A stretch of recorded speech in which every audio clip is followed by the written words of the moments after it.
Libro. Historias de fantasmas. Escrito por Charles Dickens. Cuento. El barón de Grobswig. El barón von Koeldwettow, de Grobswig, Alemania, era probablemente un joven varón como cualquiera le gustaría ver uno. No es necesario que diga que vivía en un castillo, porque es evidente. Tampoco es necesario que diga que vivía en un castillo antiguo, pues que varón alemán viviría en un nuevo. Había muchas circunstancias extrañas relacionadas con este venerable edificio, entre las cuales no era la menos sorprendente y misteriosa el hecho de que cuando soplaba el viento, este rugía en el interior de las chimeneas, o incluso aullaba entre los árboles del bosque circundante, o que cuando brillaba la luna ésta se abría camino por entre determinadas pequeñas aberturas de los muros y llegaba a iluminar plenamente algunas zonas de los amplios salones y galerías, dejando otras en una sombra tenebrosa. Tengo entendido que uno de los antepasados del varón, que andaba escaso de dinero, le han clavado una daga a un caballero que llegó una noche pidiendo servidumbre de paso, y se supone que dos hechos milagrosos tuvieron lugar como consecuencia de aquello. Y, sin embargo, difícilmente puedo saber cómo sucedió, pues el antepasado del varón, que era un hombre amable, se sintió después tan apenado por haber sido tan irreflexivo, y haber puesto sus manos violentas sobre una cantidad de piedras y maderos pertenecientes a un varón más débil, que construyó como excusa una capilla obteniendo un recibo del cielo como saldo a cuenta. El hecho de haber hablado del antepasado del varón me trae a la mente los vehementes deseos de este de que se respete su linaje. Temo no poder decir con seguridad cuántos antepasados haya tenido el varón, pero sé que había tenido muchísimos más que cualquier otro hombre de su época, y solo deseo que haya vivido hasta fechas recientes para haber podido dejar más en la tierra. Para los grandes hombres de los siglos pasados debió ser muy duro haber llegado al mundo tan pronto, pues lógicamente un hombre que nació hace 300 o 400 años no puede esperarse que tuviera antes que él tantos parientes como un hombre que haya nacido ahora. Este último, quien quiera que sea y por lo que nosotros sabemos lo mismo podría ser un zapatero remendón que un tipo bajo y vulgar, tendrá un linaje más largo que el mayor de los nobles vivo actualmente, y afirmo que esto no es justo. Bueno, pero el barón von Koeldwettow de Grobswig era un hombre guapo y atezado, de cabello oscuro y grandes mostachos que salía a cazar a caballo vestido con paño verde de Lincoln, con botas rojas en los pies, con un cuerno de caza colgado del hombro como el guarda de un campo muy amplio. Cuando soplaba su cuerno, otros 24 caballeros de rango inferior, vestidos con paño verde de Lincoln un poco más vasto, y botas de cuero bermejo de suelas un poco más gruesas, se presentaban directamente. Y galopaban todos juntos con lanzas en las manos como barandillas de un ave alacada, cazando jabalíes, o encontrándose quizá con un oso en cuyo último caso el varón era el primero en matarlo, y después engrasaba con él sus bigotes. Fue una vida alegre la del barón de Grobswig, y más alegre todavía la de sus partidarios, quienes bebían vino del Rin todas las noches hasta que caían bajo la mesa, y entonces encontraban las botellas en el suelo y pedían pipas.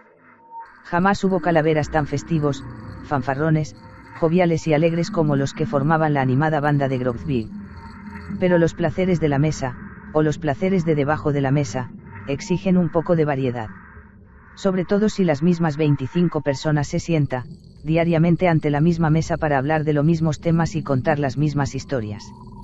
El varón se sintió aburrido y deseó excitación. Empezó a disputar con sus caballeros, y todos los días, después de la cena, intentaba patear a 2 o 3 de ellos. A principio aquello resultó un cambio agradable, pero al cabo de una semana se volvió monótono, el varón se sintió totalmente indispuesto y buscó, con desesperación, alguna diversión nueva.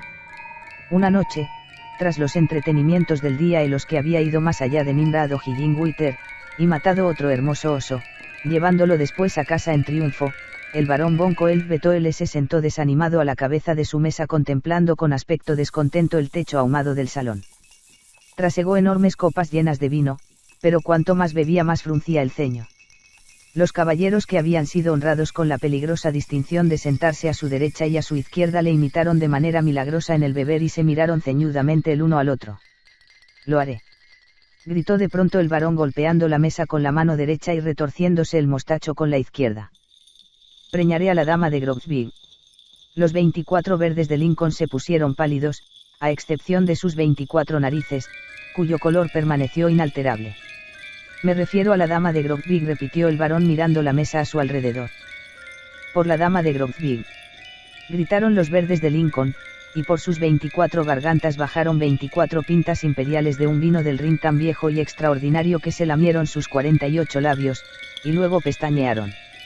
La hermosa hija del barón von Suyenhausen, añadió con Betou, condescendiendo a explicarse.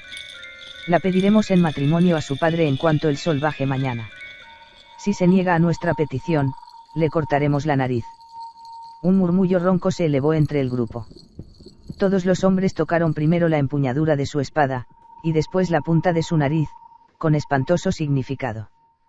Qué agradable resulta contemplar la piedad filial. Si la hija del varón hubiera suplicado a un corazón preocupado, o hubiera caído a los pies de su padre cubriéndolos de lágrimas saladas, o simplemente si se hubiera desmayado y hubiera cumplimentado luego al anciano caballero con frenéticas jaculatorias, la posibilidades son 100 contra 1 a que el castillo de Suyenhausen habría sido echado por la ventana, se habrían echado por la ventana al varón y el castillo habría sido demolido. Sin embargo, la damisela mantuvo su paz cuando un mensajero madrugador llevó la mañana siguiente la petición de von Codilduetou, y se retiró modestamente a su cámara, desde cuya ventana observó la llegada del pretendiente y su séquito. En cuanto estuvo segura de que el jinete de los grandes mostachos era el que se le proponía como esposo, se precipitó a presencia de su padre y expresó estar dispuesta a sacrificarse para asegurar la paz del anciano. El venerable varón cogió a su hija entre sus brazos e hizo un guiño de alegría. Aquel día hubo grandes fiestas en el castillo. Los 24 verdes de Lincoln de von Coeldbetou intercambiaron votos de amistad eterna con los 12 verdes de Lincoln de von Suyenhausen, y prometieron al viejo varón que beberían su vino hasta que todo se volviera azul, con lo que probablemente querían significar que hasta que todos sus semblantes hubieran adquirido el mismo tono que sus narices. Cuando llegó el momento de la despedida todos palmeaban las espaldas de todos los demás, y el barón von Coeldbetou y sus seguidores cabalgaron alegremente de regreso a casa. Durante 6 semanas mortales jabalíes y osos tuvieron vacaciones. Las casas de Codilduetou y Suyenhausen estaban unidas, las lanzas se aherrumbraron, y el cuerno de caza del varón contrajo ronquera por falta de soplidos. Aquellos fueron momentos importantes para los 24, pero ay. Sus días elevados y triunfales estaban ya calzándose para disponerse a irse. Querido mío, dijo la baronesa. Mi amor, le respondió el varón. Esos hombres toscos y ruidosos, ¿cuáles, señora?, preguntó el varón sorprendido. Desde la ventana junto a la que estaban, la baronesa señaló el patio inferior en donde, inconscientes de todo, los verdes de Lincoln estaban realizando copiosas libaciones estimulantes como preparativo para salir a cazar 1 o 2 berracos. Son mi grupo de caza, señora, le informó el varón. Licencialos, amor, murmuró la baronesa. Licenciarlos, gritó el varón con asombro. Para complacerme, amor, contestó la baronesa. Para complacer al diablo, señora, respondió el varón. Entonces la baronesa lanzó un gran grito y se desmayó a los pies del varón. ¿Qué podía hacer el varón? Llamó a la doncella de la señora y rugió pidiendo un doctor, y luego, saliendo a la carrera al patio, pateó a los 2 verdes de Lincoln que más habituados estaban a ello, y maldiciendo a todos los demás, les pidió que se marcharan, aunque no le importaba a dónde. No sé la expresión alemana para ello, pues si la conociera lo habría podido describir delicadamente.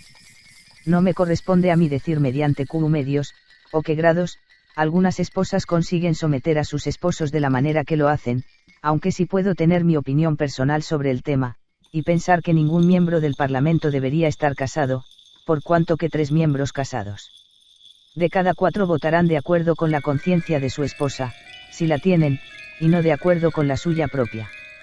Lo único que necesito decir ahora es que la baronesa von Coeldbetou adquirió de una u otra manera un gran control sobre el barón von Coeldbetou, y que poco a poco, trocito a trocito, día a día y año a año el varón obtenía la peor parte de cualquier cuestión disputada, o era astutamente descabalgado de cualquier antigua afición, y así, cuando se convirtió en un hombre grueso y robusto de unos 48 años, no tenía ya fiestas, ni jolgorios, ni grupo de caza ni tampoco caza, en resumen, no le quedaba nada que le gustara o que hubiera solido tener.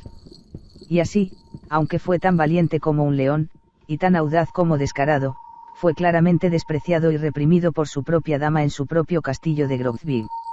Y no acaban aquí todos los infortunios del varón. Aproximadamente un año después de sus nupcias vino al mundo un varón robusto y joven en cuyo honor se dispararon muchos fuegos artificiales y se bebieron muchas docenas de barriles de vicio. Pero al año siguiente llegó una joven baronesa y cada año otro joven varón, y así un año tras otro, o un varón o una baronesa, y un año los dos al mismo tiempo, hasta que el varón se encontró siendo padre de una pequeña familia de 12. En cada uno de esos aniversarios la venerable baronesa von Suyenhausen se ponía muy nerviosa y sensible por el bienestar de su hija la baronesa von Koeldbetow, y aunque no se sabe que la buena dama hiciera nunca nada real que contribuyera a la recuperación de su hija, seguía considerando un debe reponerse tan nerviosa como fuera posible en el castillo de Grobvig, y dividir su tiempo entre observaciones morales sobre la forma en que se llevaba la casa del varón y quejarse por el duro destino de su infeliz hija. Y si el varón de Grobvig, algo herido e irritado por esa conducta, cobraba valor y se aventuraba a sugerir que su esposa al menos no estaba peor que las esposas de otros varones, la baronesa von Suyenhausen suplicaba a todas las personas que se dieran cuenta de que nadie salvo ella simpatizaba en los sufrimientos de su hija, y con aquello, sus parientes y amigos comentaban que con toda seguridad ella sufría mucho más que su yerno, y que si existía algún animal vivo de corazón duro, ese era el varón de Grobvig. El pobre varón lo soportó todo mientras pudo, y cuando no pudo soportarlo ya más perdió el apetito y el ánimo, y se quedó sentado lleno de tristeza y aflicción. Pero todavía le aguardaban problemas peores, y cuando le llegaron aumentó su melancolía y su tristeza. Cambiaron los tiempos, se endeudó. Las arcas de Grobvig, que la familia Suyenhausen había considerado inagotables, se vaciaron, y precisamente cuando la baronesa estaba a punto de sumar la 13ª adición al linaje de la familia, von Koeldbetow descubrió que carecía de medios para reponerlas. No veo qué se puede hacer, dijo el varón. Creo que me suicidaré. Fue una idea brillante. El varón cogió un viejo cuchillo de caza de un armario que tenía al lado, y tras afilarlo sobre la bota, le hizo a su garganta lo que los muchachos llaman una oferta. Bueno, exclamó el varón al tiempo que detenía la mano. Quizá no esté lo bastante afilado. El varón lo afiló de nuevo e hizo otro intento, pero detuvo su mano un fuerte griterío que se produjo entre los jóvenes varones y baronesas, reunidos todos en un salón infantil situado arriba de la torre con barras de hierro por el exterior de las ventanas para impedir que se lanzaran al foso. Si hubiera sido soltero, dijo el varón suspirando, podría haberlo hecho más de 50 veces sin que me interrumpieran. Vamos. Lleva una botella de vino y la pipa más grande a la pequeña habitación abovedada que hay tras el salón. Una de las criadas ejecutó de la manera más amable posible la orden del varón en el curso de una media hora, y von Koeldbetow, tras apreciar que así había sido hecho, se dirigió a grandes zancadas hacia la habitación abovedada cuyas paredes, que eran de una madera oscura y brillante, relucían al fuego de los leños ardientes apilados en el hogar. La botella y la pipa estaban dispuestas y el lugar parecía en general muy cómodo. Deja la lámpara, ordenó el varón. ¿Alguna otra cosa, mi señor?, preguntó la criada. Soledad, contestó el varón. La criada obedeció y el varón cerró la puerta. Fumaré una última pipa y luego pondré fin a todo, dijo el varón. El señor de Grobvig dejó el cuchillo sobre la mesa, hasta que lo necesitara, se sirvió una buena medida de vino, se echó hacia atrás en la silla, estiró las piernas delante del fuego y se desinfló. Pensó en muchísimas cosas, en sus problemas de hoy y en los días pasados, cuando era soltero, en los verdes de Lincoln, que desde hacía tiempo habían sido dispersados por el país, sin que nadie supiera dónde estaban con la excepción de 2, que desgraciadamente habían sido decapitados, y 4 que se habían matado de tanto beber. Su mente pensó en osos y berracos, cuando en el momento de beberse la copa hasta el fondo alzó la mirada y vio por primera vez, con asombro ilimitado, que no estaba solo. No, no lo estaba. Pues al otro lado del fuego se hallaba sentada con los brazos cruzados una horrible y arrugada figura, de ojos profundamente hundidos e inyectados en sangre, rostro cadavérico de inmensa longitud ensombrecido por unas grejas enmarañadas y mal cortadas de cabellos negros recios. Vestía una especie de túnica de color azulado desvaído que, como observó el varón contemplándola atentamente, estaba ornamentada llevando por delante, a modo de cierres, asideros de ataúd. También llevaba las piernas cubiertas por planchas de ataúd, a modo de armadura. Y sobre el hombro izquierdo llevaba un corto manto oscuro que parecía hecho con los restos de un paño mortuorio. No prestaba atención al varón, pues miraba fijamente el fuego. Hola, exclamó el varón al tiempo que golpeaba el suelo con los pies para llamar su atención. Hola. Replicó el otro dirigiendo la mirada hacia el varón, pero solo los ojos, no el rostro. ¿Qué pasa? ¿Qué pasa? Contestó el varón sin acobardarse en lo más mínimo por la voz hueca y la mirada carente de brillo del otro. Soy yo el que debería hacer esa pregunta. ¿Cómo llegó hasta aquí? Por la puerta, contestó la figura. ¿Quién es? Preguntó el varón. Un hombre, contestó la figura. No le creo, dijo el varón. Pues no lo crea, contestó la figura. Eso es lo que haré, replicó el varón. La figura se quedó mirando un tiempo al osado varón de Grobsvig, y luego, en tono familiar dijo, ya veo que nadie le puede persuadir. No soy un hombre. ¿Entonces qué es? Preguntó el varón. Un genio, contestó la figura. Pues no se parece mucho a ninguno, contestó burlonamente el varón. Soy el genio de la desesperación y el suicidio. Ahora ya me conoce. Tras decir esas palabras, la aparición se puso de cara al varón, como si se preparara para una conversación. Y lo más notable de todo fue que apartó el manto hacia un lado, mostrando así una estaca que le recorría el centro del cuerpo. Se la sacó con un movimiento brusco y la dejó sobre la mesa con el mismo cuidado que si se tratara de un bastón de paseo. ¿Está dispuesto ya para mí?, preguntó la figura fijando la mirada en el cuchillo de caza. No del todo. Primero he de terminar esta pipa. Entonces aligere, exclamó la figura. Parece tener prisa, contestó el varón. Pues bien, sí, la tengo. Hay ahora muchos asuntos de los míos en Inglaterra y Francia, y mi tiempo está ocupadísimo.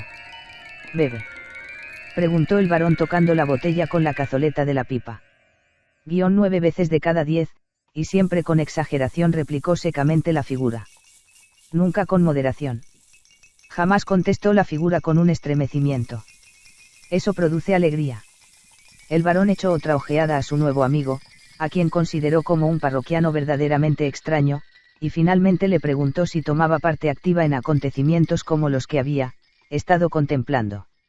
No, contestó la figura en tono evasivo. Pero estoy siempre presente. Para contemplar imparcialmente, supongo, dijo el varón. Exactamente, contestó la figura jugueteando con la estaca y examinando la punta. Dese toda la prisa que pueda, ¿quiere? Pues hay un joven caballero que ahora me necesita porque le aflige el tener demasiado dinero y tiempo libre, o eso me parece. Va a suicidarse porque tiene demasiado dinero, exclamó el varón, realmente divertido. Ja, ja. Esa sí que es buena. Aquella fue la primera vez que el varón se rió desde hacía mucho tiempo. Le ruego que no vuelva a hacer eso, le reconvino la figura, que parecía muy asustada. ¿Y por qué no?, preguntó el varón. Porque me produce un gran dolor. Suspire todo lo que quiera, eso me hace sentir bien. Al escuchar la mención de la palabra, el varón suspiró mecánicamente. La figura, animándose de nuevo, le entregó el cuchillo de caza con la cortesía más encantadora. Y, sin embargo, no es mala idea, un hombre que se suicida porque tiene demasiado dinero, comentó el varón al tiempo que sentía el borde del arma. Va. No mejor que la de un hombre que se suicida porque no tiene nada, o tiene demasiado poco, contestó la aparición con petulancia. No tengo manera de saber si el genio se comprometió sin intención alguna al decir eso, o si es que pensó que la mente del varón estaba ya tan decidida que no importaba lo que dijera. Lo único que sé es que el varón detuvo al instante la mano, abrió bien los ojos y miró como si en ellos hubiera entrado por primera vez una luz nueva. Bueno, la verdad es que no hay nada que sea lo bastante malo como para quitarse de en medio por ello, dijo Von Koeldbetow. Salvo las arcas vacías, gritó el genio. Bien, pero un día pueden llenarse de nuevo, añadió el varón. Las esposas regañonas, le reconvino el genio. Ah. Se las puede hacer callar, contestó el varón. 13 hijos, gritó el genio. Seguramente no todos saldrán malos, replicó el varón. Evidentemente el genio se estaba enfadando bastante por el hecho de que de pronto el varón sostuviera esas opiniones, pero intentó tomárselo a broma y dijo que se sentiría muy agradecido hacia él si le permitía saber cuándo iba a dejar de tomárselo a risa. Pero si no estoy bromeando, nunca estuve tan lejos de eso, protestó el varón. Bueno, me alegra oír eso, respondió el genio con aspecto ceñudo. Porque una broma que no sea un juego de palabras es la muerte para mí. Vamos. Abandone enseguida este mundo terrible. no se, dijo el varón jugueteando con el cuchillo. Ciertamente que es terrible, pero no cree que el suyo sea mucho mejor, pues no tiene aspecto de encontrarse especialmente cómodo. Eso me recuerda que me sentía muy seguro de obtener algo mejor si abandonaba este mundo. De pronto lanzó un grito y se incorporó, nunca había pensado en esto. Concluya. Gritó la figura castañeteando los dientes. Fuera. Le contestó el varón. Dejaré de meditar sobre las desgracias, pondré buena cara y probaré de nuevo con el aire libre y los osos. Y si eso no funciona, hablaré sensatamente con la baronesa y acabaré con los von Suyenhausen. Tras decir aquello, el varón volvió a sentarse en la silla y rió con tanta fuerza y alboroto que la habitación resonó. La figura retrocedió 1 o 2 pasos mirando entre tanto al varón con terror intenso, y después recogió la estaca, se la metió violentamente en el cuerpo, lanzó un aullido atemorizador y desapareció. Von Koeldwettow no volvió a verla nunca. Una vez que había decidido actuar, inmediatamente obligó a razonar a la baronesa y a los von Suyenhausen, y murió muchos años después. No como un hombre rico que yo sepa, pero como un hombre feliz, dejó tras él una familia numerosa que fue cuidadosamente educada en la caza del oso y el berraco bajo su propia vigilancia personal. Y mi consejo a todos los hombres es que si alguna vez se sienten tristes y melancólicos por causas similares, como les sucede a muchos hombres, contemplen los dos lados del asunto, y pongan un cristal de aumento sobre el mejor. Y si todavía se sienten tentados a irse sin permiso, que primero se fumen una gran pipa y se beban una botella entera, y aprovechen el laudable ejemplo del barón de Grobswil. Fin.